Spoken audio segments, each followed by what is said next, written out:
How is self-striping yarn different from variegated yarn?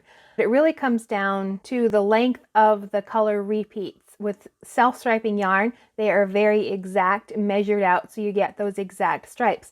Variegated yarn can vary from really short color repeats to very long color repeats and everything in between. The length of the color variations in a variegated yarn will affect the way it's knit up. For example, in this sock yarn, you can see each of the color changes. That one's about 5 inches. That one's about 6. That one's about 6. This one. So they're all about 5 or 6 inches, each of the color repeats in this yarn. So that one's fairly fast moving.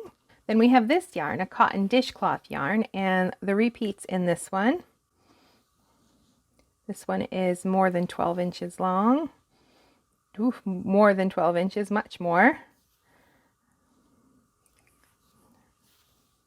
More than 12 inches. So this one has a very long repeats. This one has fairly short repeats.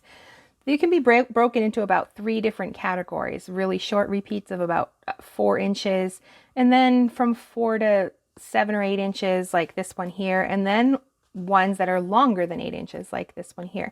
And those will knit up in different ways depending on how long the repeats are and also what you're knitting. For this one, I knit a sock. So it's a small tube, and you can see it still gives us some color pooling with something like this dishcloth yarn with really long color repeats.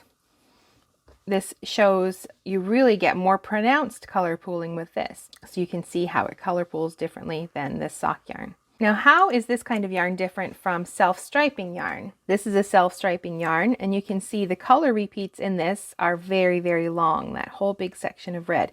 Even holding it like that, you can see it's going to knit up, especially where it's a small tube, into stripes. So each of those color changes are set at particular intervals.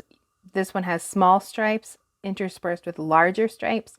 So each of those are particular lengths. It's not varied as much as you'd see in something like a variegated yarn. And when I knit this up, you can see it produces stripes.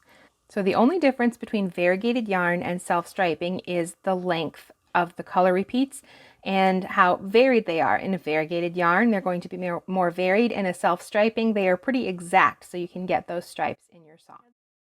For even more helpful knitting tips, be sure to subscribe to Nerdy Knitting and check the resources and links down in the video description box. And if you'd like to get your knitting questions answered live, be sure to click the notification bell so you'll know exactly when we're doing our next live stream. Now go get nerdy with your knitting.